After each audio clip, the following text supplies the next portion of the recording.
And I think sometimes when you are down and out like that and you sucking it all, you reaching and get it. You reach down and get something that you didn't know you had. And that's what it was about.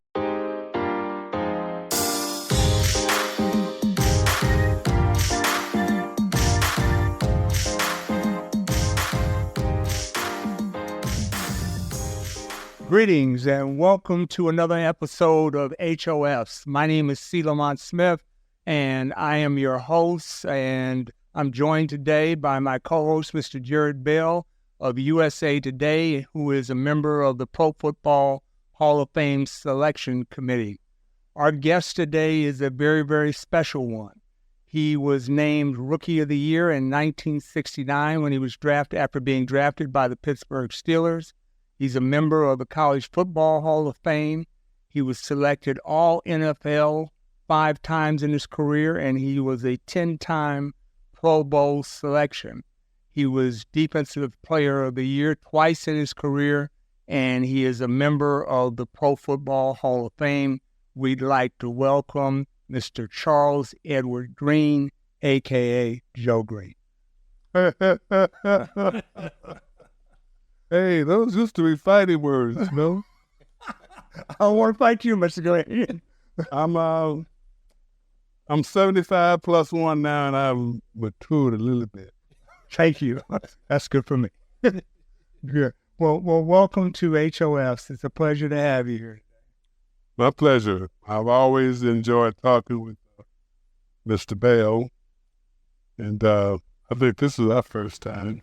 It is. I have a question for you, and our audience is probably just curious about this because I refer to you as Charles, which is my first name, by the way. So you're in good company. My first name is Charles.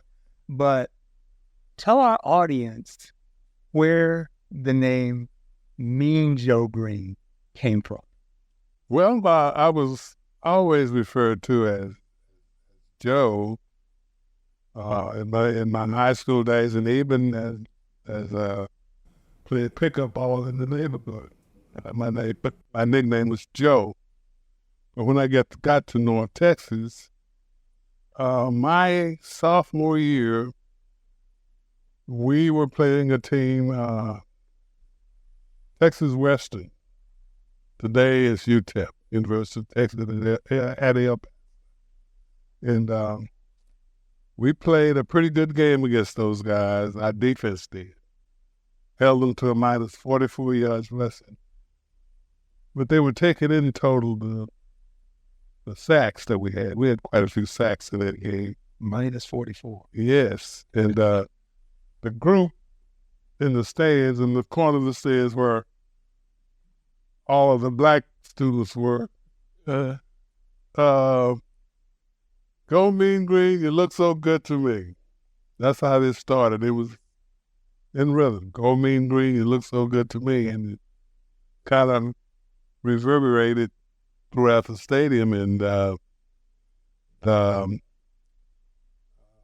sports information director's wife was in the stands, and she kind of liked it. So she started relaying that information to her husband. At the time, was a gentleman named Red Graham. Red Graham. And he didn't buy it, but she stayed after him and finally convinced the football team it's not a bad thing. And it originated Mean Green defense. Mm-hmm. And then it kind of, they kind of liked what it was, the response they were getting from it. So it became the Mean Green football team. The whole team, the team name was the North Texas State Mean Green. Yeah. That's pretty tight. Yeah, but they were green all along. Right. Green without the E. Mm-hmm. And then when I get drafted and come to Pittsburgh, and they started referring to me as Mean Joe Greene. So sports writer, the same guy that said, wrote the article, Joe Who. Wow. You remember those articles, right? Joe who, well, we're going to show you. Let me ask you this, so for the follow-up. Did you like the nickname initially, or did you not like it? I wasn't fond of it at all. I did my best to refute the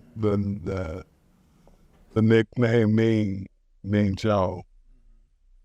And early in my rookie season, we went to play the Giants at Yankee Stadium at that time. And Fran Tarkenton was their quarterback. Mm-hmm. Hot day in New York. I mean, he'd been there many times.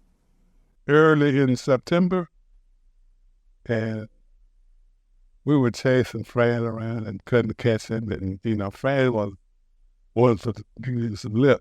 He'd talk at you a little bit. Mm. You missed. Huh. You missed. Oh, really? My. And we had one guy to leave the field because he was getting too hot for him.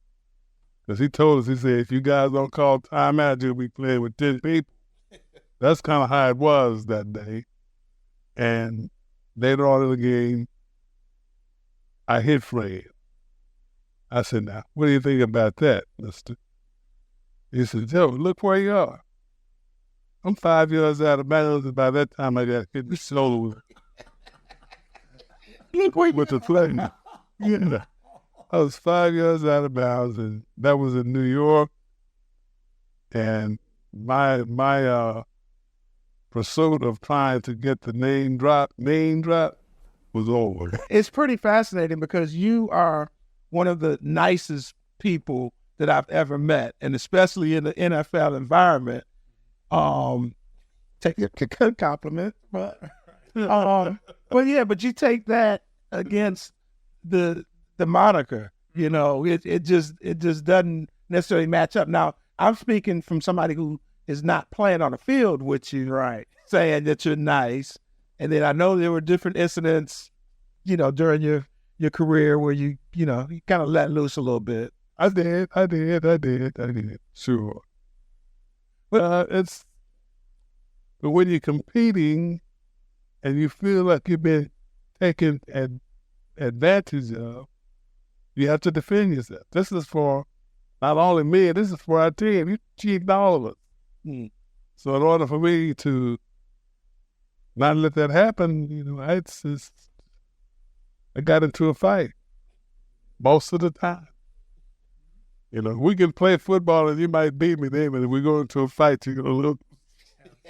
That was what I thought, but some people beat me up pretty good. Yeah. And your rookie year, you guys were 1-13. I mean, you won 4 Super Bowl rings with the Steelers. Everybody knows that. All NFL 100th anniversary, one of the greatest ever. But 1-13 your rookie year. How did you deal with that? Oh, by getting tossed out of several ball games over here. And losing, and that's really, really what it was about. Oh my goodness. One game, we played in Philadelphia at Franklin Field. I've been there. Yeah. And we were doing pretty good. Fritzy Fuqua set the rushing record that day, still remains to today. And we were winning the ball game. We were winning the ball game until they had this wide receiver that got off on us, Ben Hawkins. Mm-hmm. And we were up at two touchdowns. And when Hawkins finished, we were down 2 touchdowns. And they were on our 1 yard line. And I picked up the ball and threw it in the stands in the end zone and walked off the field. Because you were so disgusted with how the game. So disgusted. And I don't remember getting a fine. I don't remember getting a message from the head coach or from the owner. But let me tell you, when I retired, I walked into Mr. Rooney's office, Danny Rooney, and told him that this is going to be my last year. I'm going to retire. And he said, he looked at me, he said, Joe, you remember that game? Your second year when we played in Philadelphia and you threw the ball in the stands. Nobody said a thing to me all these years, 13 years. Why? I'm saying this to myself while he's talking. And he said, Joe, I felt the same way. That right there put it all into perspective for me. Of all the bad acting that I was doing, getting tossed out of ball games and having a fit with officials and hitting players and kicking them at times. That let me know that the ownership didn't think I was a bad guy. I was just competitive and wanted to win. And I think Rooney said it too to the press that he thought at that moment that you proved that that's our guy. That's the guy that we need to have here. Because they were building this thing up. That was when you came in. That was Chuck Knowles, first year's coach, and Terry Bradshaw, and you guys were just building it up into what it became. But I think Rooney said, "Hey, this is our guy. This is who we want in terms of the leader and the attitude." And that's what he let me know at that time, verbally, in the way he said it. But his mannerisms, the way that he ran that football team and the way he conversed with me at times, letting me know that that's why I could do what I did. Because I grew up, I played the same time Dwayne Thomas was playing. Dwayne Thomas caused big-time problems playing in Dallas. Right. His attitude wasn't much different than mine. That's the way I look at it. I knew Dwayne. I went to North Texas and he went to West Texas. But his friends, his people were friends with my wife's family. So we had a chance to converse a little bit and talk. And I have been so fortunate to have been drafted by Pittsburgh, and it's the ownership, the leadership that allowed me to stay and mature. After my second year, my first year, we had a strike, and I went to, with all the guys, I was out on strike with the rest of the veterans, and we were watching practice, the guys that walked in, and one of the reporters came up and started talking to me, saying, with the 1-13 records, I ought to be out there practicing. Well, no. I spat at him, pulling him. Oh, my goodness. Yeah, man, and that was one of my worst moments. I had heard that initially you did not want to be drafted by the Steelers because it was a losing team. Is that true? That's true. That's absolutely true. The 2 years before me being drafted by Pittsburgh, they won 2 ball games.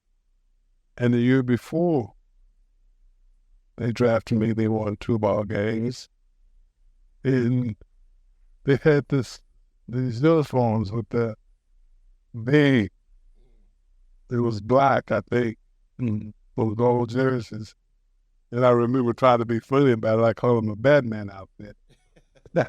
And I found out that Mr. Rooney designed it. So that wasn't very good. But anyway, no. Pittsburgh was one of three teams that I didn't want to go to. I think it was the Steelers, Buffalo, and Green Bay. Wow. Want to be there. You know, and so here we are all these years later in Pittsburgh, and there's a couple things I want to ask you about relative to that part of it. Number one, when Dan Rooney went to the Hall of Fame, he asked you to be his presenter.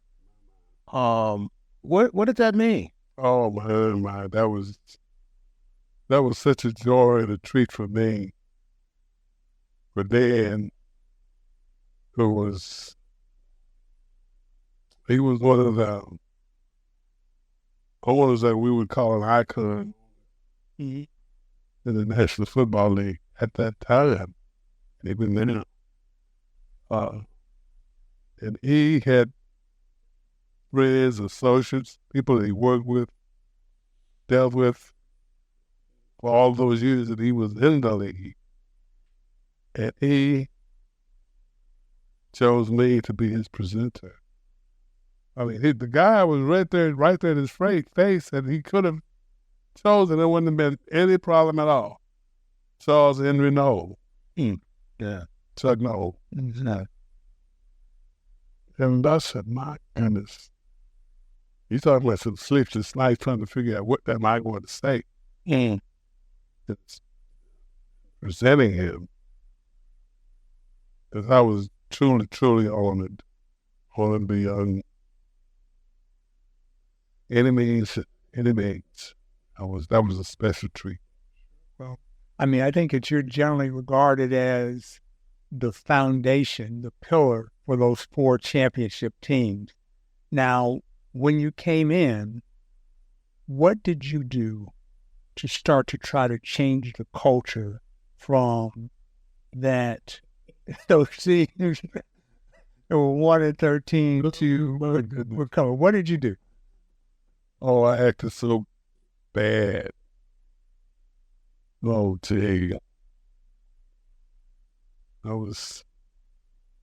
fought with Cleveland every chance I had.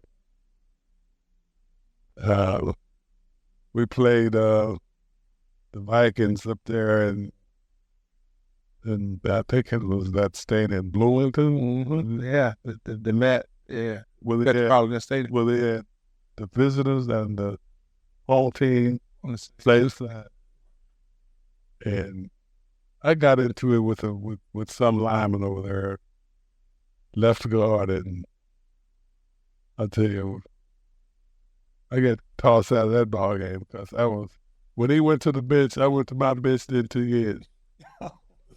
2 benches on the right side of the field. That is just crazy to think of. Yeah, sure was. And that was just part of the silly things that I did. And I wasn't thinking of any particular outcome other than it was something that occurred at the moment, and that's what I was supposed to deal with it the way I was dealing with it. And over time, taking that moment that some others, the ones I had with Cleveland and Houston and Denver, and I never had one of those with the Raiders. Of all teams. How about that? Maybe you could have been a Raider. Yeah. You know? Right. Yeah, that's it. I also heard, though, that, you know how every time a rookie comes into the year, they go through certain initiation processes, stuff like that. Now, another thing I heard is that you extended that for Lynn Swann. Not only did he have to get donuts his first year, you made him get him his second year? He did the second year. I don't know if it was me that made him do it. But Lynn was one of those guys that you just gotta love him, you know. So it was Lynn Swann and John Stallworth. Mm-hmm. You know, they were always, I don't know if they were picking on me or I was picking on them, but at the end of the day, they ended up running away from me because I was chasing them, trying to do some bodily harm. Sure. So some kind of way, I guess I maybe got a little thread in on Swan, and he was fun-loving guy, so he just said that he'd do that. Second year, I'm not a rookie no more. I'm gonna get him. Yeah. But we had a lot of fun together. And that was a part of the chemistry of that team. We had a lot of fun. And the guy that changed it for me, before 72, 69, my rookie year was 1-13. I think we won maybe 3. My second year, 3 or 4. My third year, about the same. And I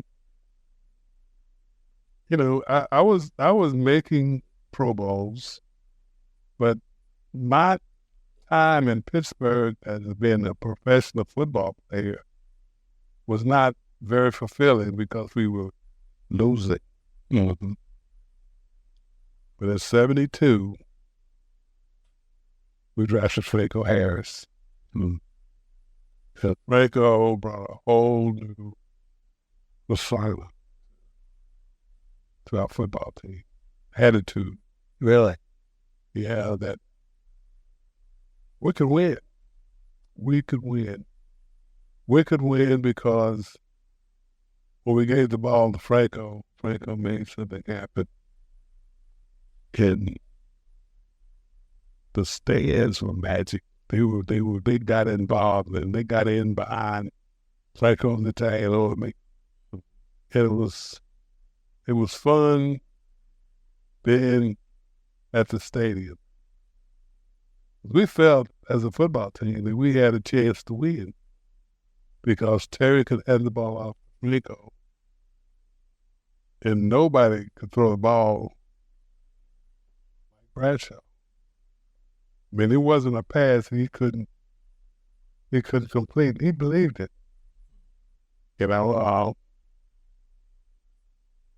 Terry called his own plays. He got almost murdered. But he always showed up. It's pretty incredible too, is that we sit here now in Pittsburgh where you are, just this legend, and you think about all the relationships that you had with these guys, and not even just the guys you played with, but the guys after and the generations on and on. And so here we are for Mel Blount's event. And I just get this sense that the chemistry, the bond between the players and coaches and on the Steelers was just incredible at a time when it wasn't free agency. So guys, stayed with the team for many years. What was that like to develop the bond with the guys you play with and as lifelong friends, really? Mr. Bell, that is very, very true. What happened, what made it happen, and to be a part of it. I don't know when it started, but we would always say, those tough days, you gotta love it. You gotta love it. And every now and then somebody would say, they would look at a guy that was, he was having a hard day. And somebody would say, you gotta love it. And that's like getting an infusion of new energy, new attitude.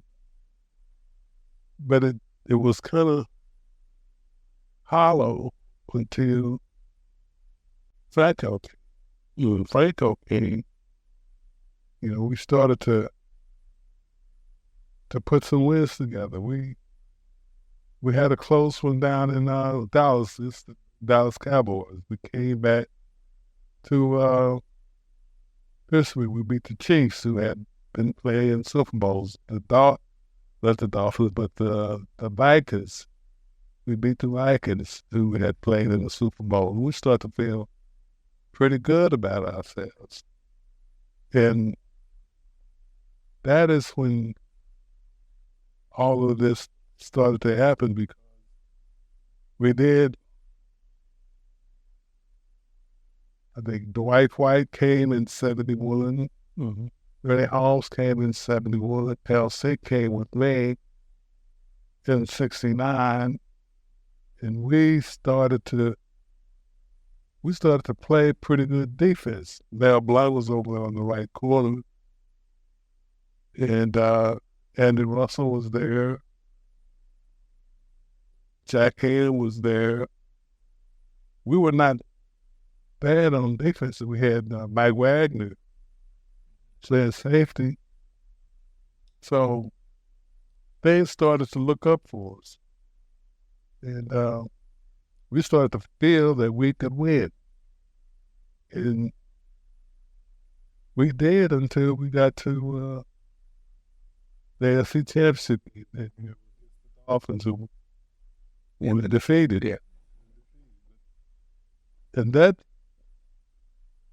was the best I'd ever felt while we lost the ball game, because I just knew I felt like having a party, because I thought that this team is different than the team that I was a part of in 69, 70, 71. It was different. Something changed, yeah. Something had changed.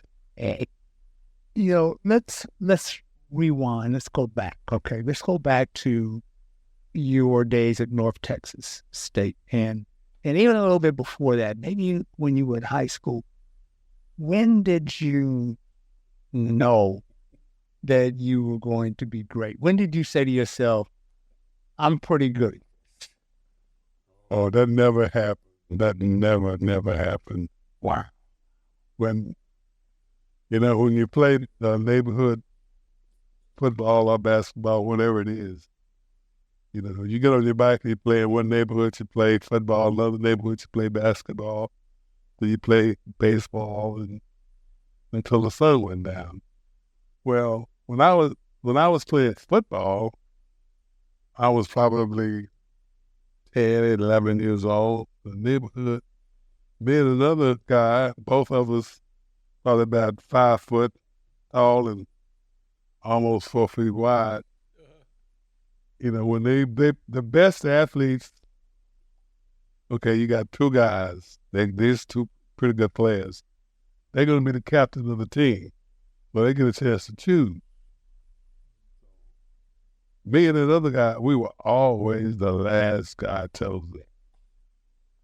Last guy. Goodness, yes. It's hard to believe now. Yeah. Last guy chosen.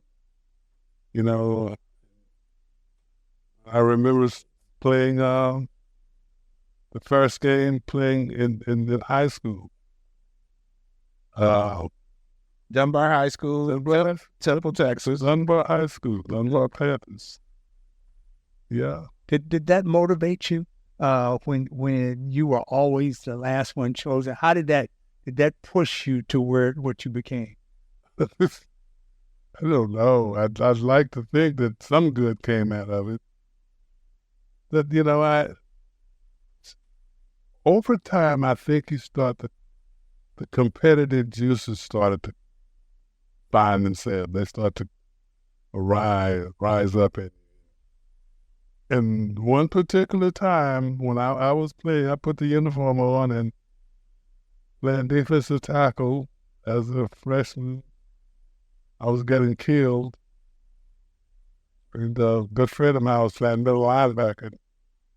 He didn't play real well because I kept letting the guy off on him. And he was fussing at me. And I think things started to change my sophomore year. I had this little girlfriend that I was kind of like, and I think she liked me. And she'd come to the games, and I would be embarrassed if I got beat up on the football field if I lost the down. So I started to do things to keep me from losing a down, but so sometimes a little bit over the edge. But I started to win some of those battles. And somewhere around that time, they took me off the defensive line, made me a middle linebacker. And I was still called as a sophomore, a part of those 245 pounds and the linebacker. So, there's always a better story when there's a romance involved. So who knew? You were motivated because you wanted to win over the ladies. Yes, I did. Yes, I did. I couldn't stand being embarrassed in front of her. But getting beat, it didn't hurt me as much as when my teammates were all on me about it. And they were classmates. A couple of them, we played ball. We were sophomores together. When your friends and neighborhood guys go out and play, you always want to do well. And it didn't happen. But when I started playing middle linebacker, I couldn't cover, but I could go after. I remember that. Now, do you remember a guy that played wide receiver for the New York Jets named Eddie Bell? Not really. The name sounds familiar. He's from Waco, Texas. Played at Carver High School. Playing those guys, and he caught a flare pass out wide in the flanks, and I was hauling it to go get it. When I hit him, I knocked him into one of the light stands, and all the lights. Oh, goodness. Wow. Eddie Bell he was the guy that was the fastest guy in the conference. And you caught it. Caught it with him like that. Had a good angle. Yes. Did you have any unique training things that you went through back in the days? I mean, that kind of speed in those days, they didn't have all these training facilities that guys go to nowadays and all that. What did you do back in the day to hone your skills and get ready for a season? Well, I didn't do anything. To tell you the truth, I was the worst guy in the world when it comes to working out and training. Gee. That's what training camp was for, huh? Yeah. Hey, during those days, I didn't hit a lick before we got to training camp. I suffered, but and I think sometimes when you are down and out like that and you sucking it all, you reach in and get it. You reach down and get something that you didn't know you had, and that's what it was about. The only time that I can remember that I did something, it wasn't associated with football. It was when I was doing the shot put in high school. Really? And we didn't have any weight machines or any weights. And I recall getting, can't think of this guy's name for sure, but I read this book. He was the American Olympic champion in 1954, the shot put and the distance. Mm-hmm. And I read upon his technique, how he glided off the circle, and how he trained for it, lifting weights. And we didn't have any weights. I found a bar in 2 5-gallon cans and put cement in. Really? And started lifting the weights. And I went from being a perennial 5th and 6th place guy in the shot put never could get the rhythm down and just to they're not losing any beats from my journey as senior. They won the state championship at Prairie View. Wow. But that was the only time that I remember really working to get better. Heck, I'm the worst guy going to, Terry Bradshaw teases me to this day about running laps. I wasn't the guy. I was that. But it seems like, and just from everything I know and just listening to you too, that, like you said, the competitiveness, the attitude, the mental acuity to figure out, how to get it done. I mean, that was as integral to your success as anything, wasn't it? Absolutely, absolutely. I mean, I don't care about the jibber jabber running your mouth, and all the time I'm figuring out, can I get this guy? How can I beat this guy? What can I do? I'm trying to figure out how I can get in your butt, and that's what you do. I mean, I'm not looking to get a dance and shake my booty. Yeah, the sight of that, but okay. Yeah. Right. I got you. They're the same. Yeah. God, But hey, Joe, the spin forward here to your career, and one of the iconic moments was that commercial. I know that's a big leap, but when you think about kind of your image and reputation and the nickname, what did that commercial do in terms of defining your persona and maybe even changing the perception of Mean Joe? And just for our audience, just for clarity, we're speaking of the famous Coca-Cola commercial with the kid, because they may not know what. Well, you gave him a jersey, yeah. Oh, yeah. I mean, it was night and day. I was over here, right, in terms of perception of Joe Greene to over here, daylight. I was here, I had a frown and I had a grin. And over here I was smiling. And the Coca-Cola commercial helped make Joe Greene approachable to kids and little old ladies that had no idea that I played football. It was really special. And there were times when the first time I realized that the impact that it had, we were playing in the pro ball out of Hawaii, and we were practicing, and that we were all in a junior high football field. And I guess they had recess or something.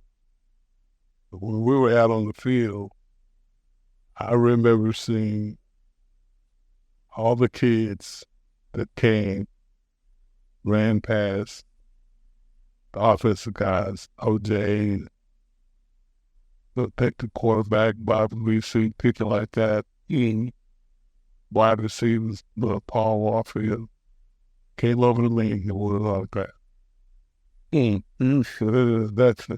That is something that doesn't happen, but it's in my mind. So that made me want to be a nicer guy. Okay. It did. It really did. I'm still working. Do you remember that when you shot that commercial? How many? Because part of the commercial was the scene of you drinking the Coca-Cola. How many Cokes did you have to drink that day? How many takes did y'all have to? Oh, gee, I had, I think 18 of those big Cokes. And you're supposed to take a hit and then spit it out as a practice. We'll practice. While we were doing that, I was so naive that I didn't want to. It's supposed to be a product that I like. I said, I can't spit it out. So I swallowed it all. Oh, Every one of them. All 18. not 17, not 20, 18. Remember? And then it's okay, let's see if we can get something in the can. And that's when I turned that thing up and opened my mouth, and all that could come out was a burp. That's the burp. That's why the burp.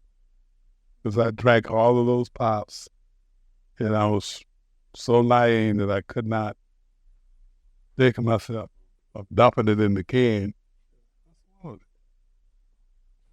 Swallowing it. So, but that was special. My lawyer friend brought that commercial to me, and I said, "Man, I can't do that. I can't act." And they said, "Well, you can't say no to the biggest brand in the world." And that's something there. No. So, what do they want me to say? And he brought me the script. And I said, well, maybe I can do it. Maybe I can do it. So I think what really helped me with this, because I was, I was kind of on the shy side, and the director and the people around,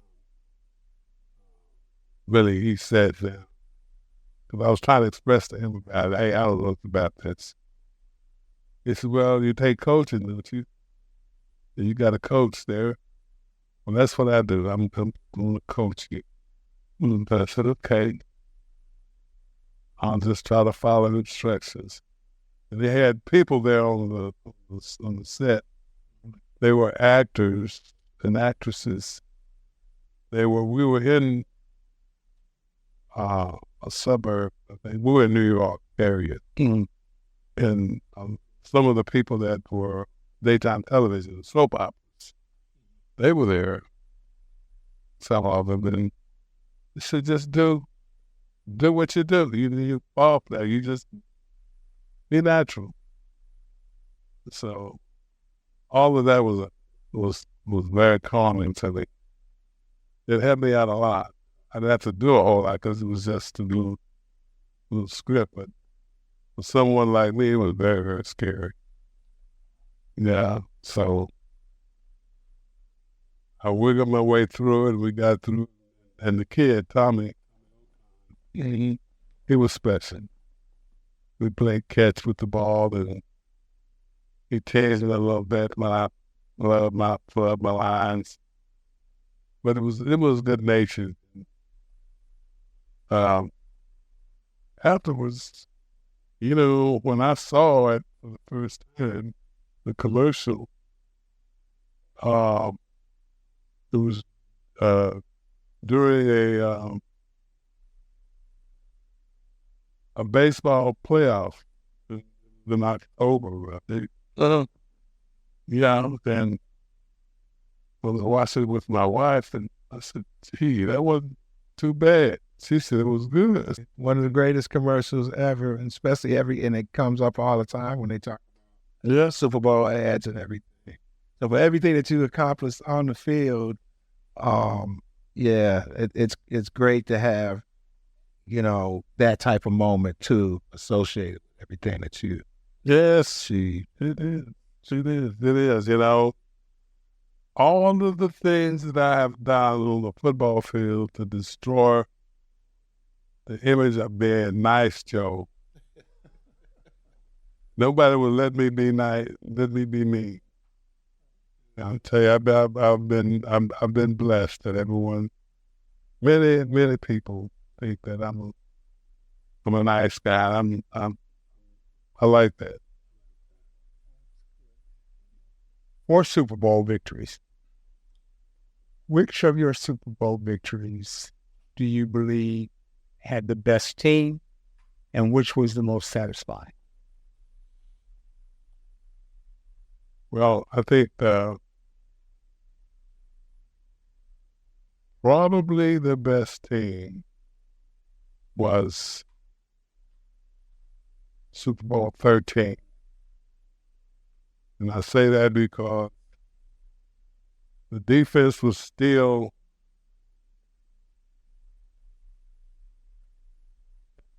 at its apex. It was still pretty good. But the offense had come along really, really well. Franco running the football, Bradshaw throwing the football, Lynn Swan and Stallworth and Billy Cunningham catching the ball. We had Mike Webster at some center. Yeah. Sam Davis and Boone Mothers at the guards, and we had John Cole, who came in with me at the left tackle, and we had Larry Brown at the right tackle, who played offensive, who played tight end in Super Bowl 9. Caught a touchdown pass. Larry was like probably 6'5". He could sit where you sitting right there. He probably could touch that wall with his long arms. Larry was, I don't think Larry ever made the Pro Bowl or All Pro. So was John Cole. Those guys just did not, because they didn't have the physical stature from the standpoint of size. John Cole, who's 55, he probably weighed somewhere between 255 and 260. Sam Davis, the left guard, was 250 pounds. Webby was like 255. Boone was 248, 250. And Larry Brown was like 2. In today's games, they're lightweights. But everyone of them could. Yeah. You told me one time when you were scouting players and working with Bill Nunn that the appreciation for footwork went to another level.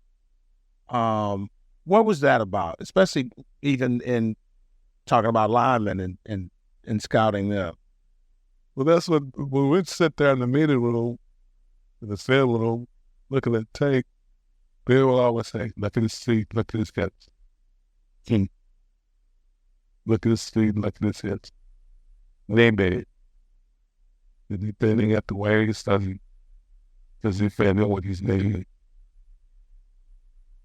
When he moves it and his feet still shoulder width apart, while they click. You can see that if the shoulder width apart, you still have some base. He has power. If they're close together, you can tip over. And those are the little tidbits that you guys about. And he helped me out a lot. And he waist, had a knees. Then he goes back to when he was watching baseball. Really? Okay. He's got some stories for me. He was a wonderful storyteller. I could just imagine what it was like for you to work with him day to day, getting ready for the draft and scouting the college kids. Yep. You talk about quick twits. Mm-hmm. You guys that didn't have.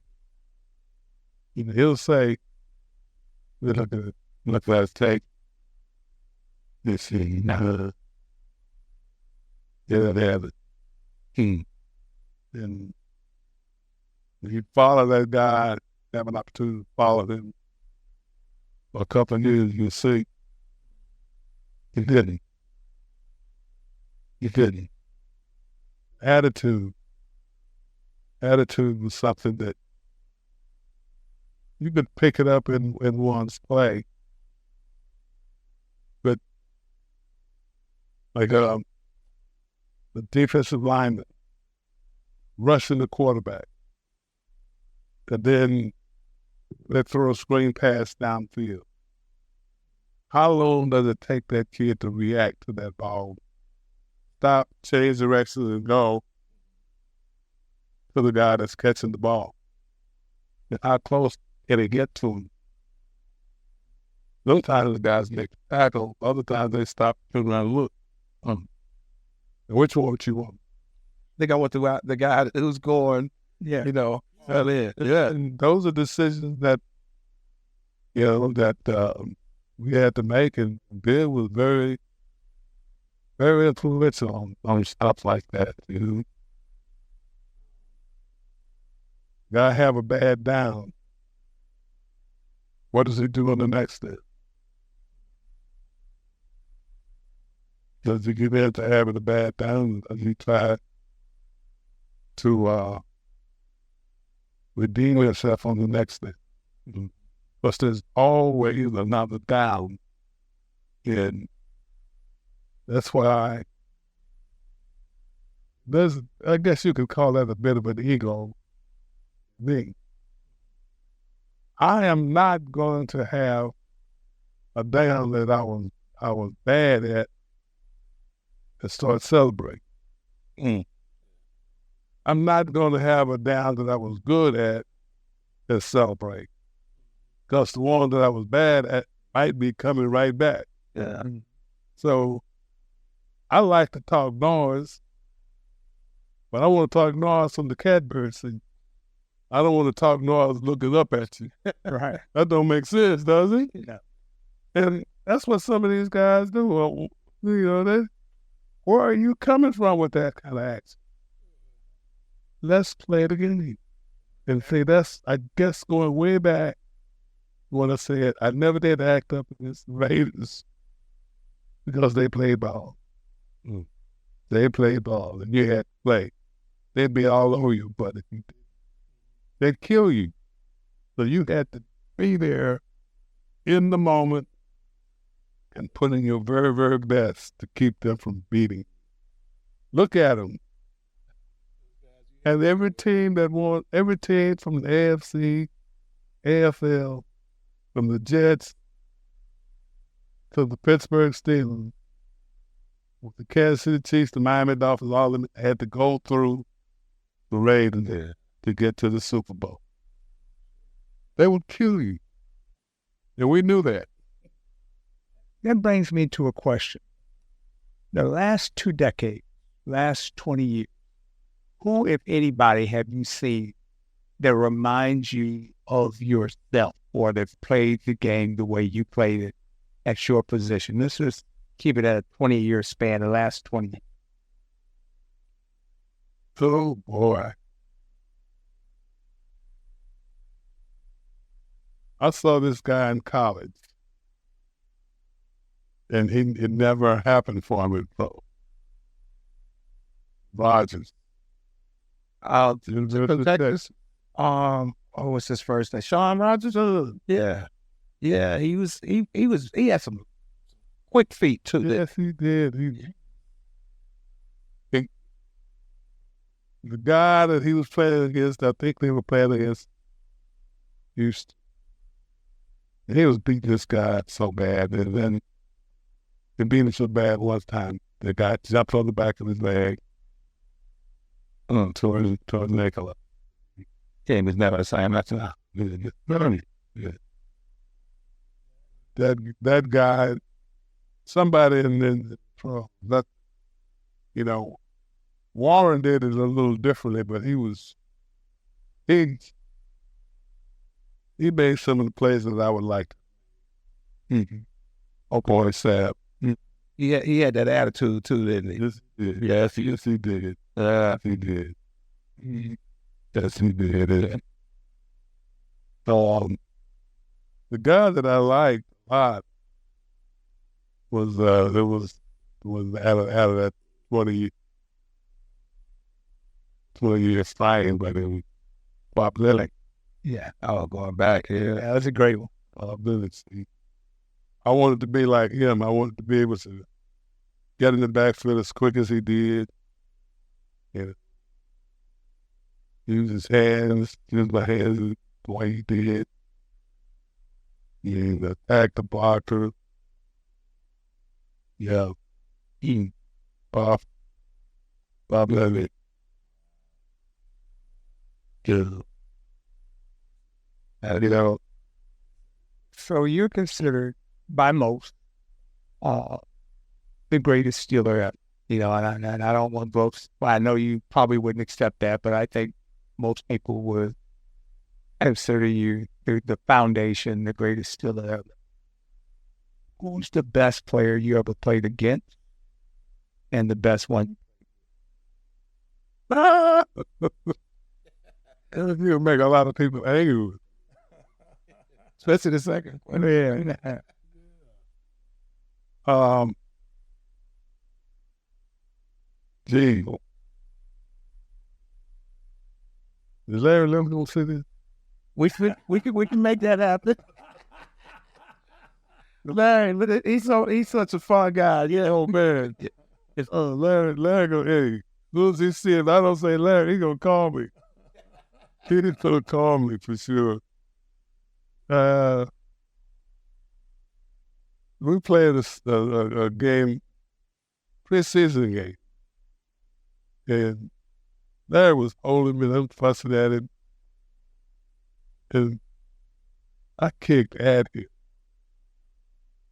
He said I kicked him. I said I kicked at him. Ooh. And Larry turned around and looked at me and put his hands down. Joe, why? And, all I had to do was look at him, put my head down, and walk away.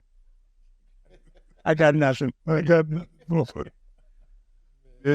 Larry, piece of work. The guy, the guys that put fear in you was guys like war number 32. John. OJ. Yeah. Yeah, because they gonna score. The defensive guys, you try to stop people that score. Right. So, Juice, Jim, I could see him on TV. Never saw him, never played against him. Gail, never played against Gail. But I can only imagine what it would be like when you play against OJ and Earl. Earl could run over you, through you. But if he got to the side and angle where he could get in a foot race, he could outrun you. But he didn't have that quick. He didn't use it to avoid you and then get into a foot race. That wasn't his game. It was dangerous. That's all. I guess what I'm saying. Guys that I played against, I'm playing against. Yeah. That was my. You gotta deal with the offensive lineman if you're a defensive lineman. That's not my job. My job is to get the guy with the ball. That's kind of the way I always looked at it. You win some and you lose some. Their job is to stop me. My job is to get the guy with the ball. That's the mindset that I had. And if I had to change that a little bit and put more emphasis on beating that guy in front of me, maybe I'd have had a better career. Well, I don't know how you could have had much better career than that. Yeah, but okay. Man, that is something. So you talked about Franco and kind of, how he had such an impact on everything that went down with with building those championship teams. All these years later, we lose Frank. And your lifelong friends. Well, how do you deal with that, or how did you process that? He wasn't the only one. You lost other teammates. That was, Jared, that was just devastating. It was December 22nd, probably around 5 o'clock, that I got a call from Doc, his son. And he was calling from Franco's phone. And I said, Mr. Harris. They said, no, Mr. Greene, this is Doc. Franco's dead. Yeah. It shocked the world. Oh my goodness. My dad is dead. No, this was probably the worst 2 months I ever experienced. I was Christmas, New Year's, not joyful, not joyful. I spent a lot of time in my bedroom, not leaving the house, not being able to sleep in until I spoke with Mel Blanc, Donishell, or JT. One of them told me that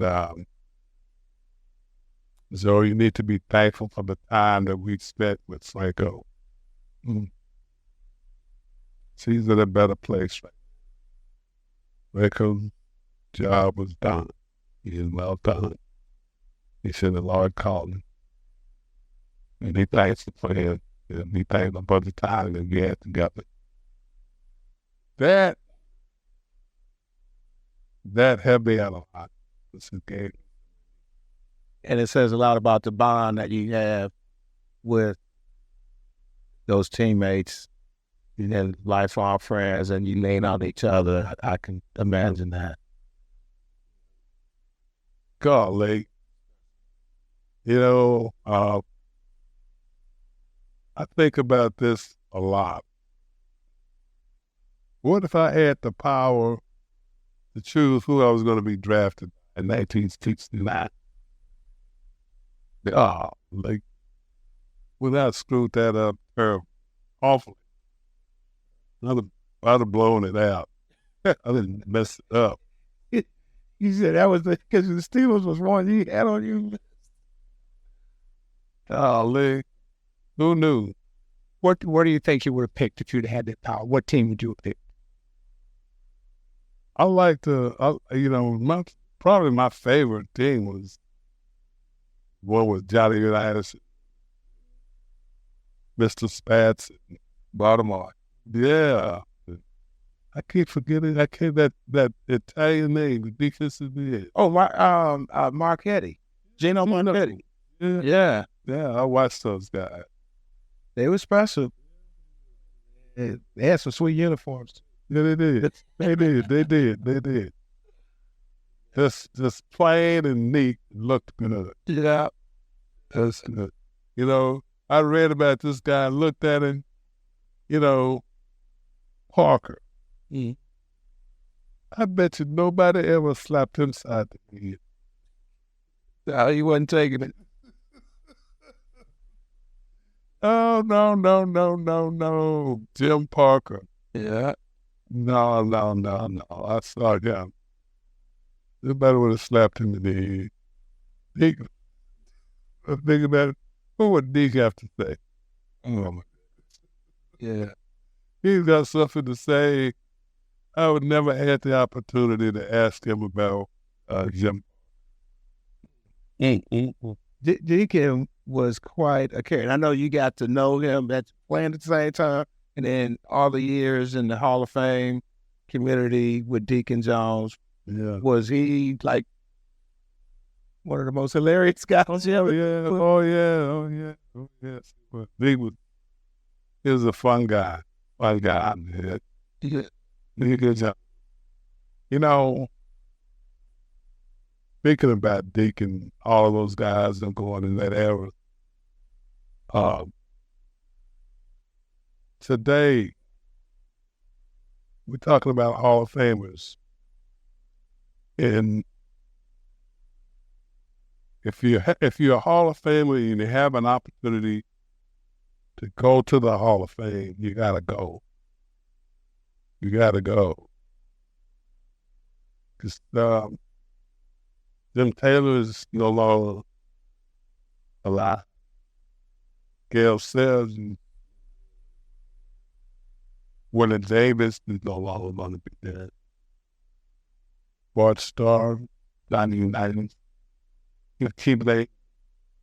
But let me say this. My first year in 87, and I went to, as that class did, go to what is then called now the Ray Nitsky lynching. It is incredible. Only Hall of Famers. The year I was there, I got, they asked the new inductees, give you the mic and talk. And I said, when I was growing up, I watched Willie Davis, all the names from this going to have to. My daddy. Yeah. Jim Taylor, Bart Starr, number 64, the right guard. Jerry Kramer. The Creamy. I saw you guys, and I did not like it. I wasn't a Green Bay fan. But I'm here today being a recipient of 4 Super Bowl rings, and that was tough. That was not easy. You guys were 5. I'm going to tell you right now, I understand. I said, I didn't like you guys. I'm changing my opinion. I'm admiring you guys for doing what you did. That was the highlight of my time of being at the Hall of Fame. So like greatness knows greatness, right? I mean, you could recognize, class when you're a class individual. You can recognize, having experience. Yeah. And that's also, if those guys weren't there, I wouldn't have had an opportunity to say that and feel the way I felt about watching them play. Mm-hmm. And I'm saying this because it felt good to me and it was a joyful moment for me, but I'm also talking to the guys that dying to be in the Hall of Fame and don't show up when they get invited. Okay. Yeah. A little different era now, isn't it? With some guys, yeah. And last question, because I think we're running out of time, but Mr. Great, for all of the young kids out there, whether they're at the high school level, college level, or even in the pros who aspire to get to that level, to the Hall of Fame, what piece of advice would you give them in that book? Listen to your coaches and take care of your bodies and grow your awareness about what you want to do and what you want to become. And listen to people that have been there. You should grow. Well said. That's it. Thank you for joining us. It's been an extreme honor today, Mr. Greene. Thank you for letting me here in your company and say some things that I like seeing. Yeah. Well, it's great pleasure. It's always good to see you, Joe, and to actually have the opportunity to, reflect with is special. You remember those days when you used to come to the stadium with nobody there but you? Yeah. But hey, it's a definite tradition now. This franchise and this team, and you had so much to do with building that too. So that's great. Well, I'd like to thank our audience for joining us on another episode of HOFs, aka Hall of Famers. Stay tuned for the next episode. And thanks for joining.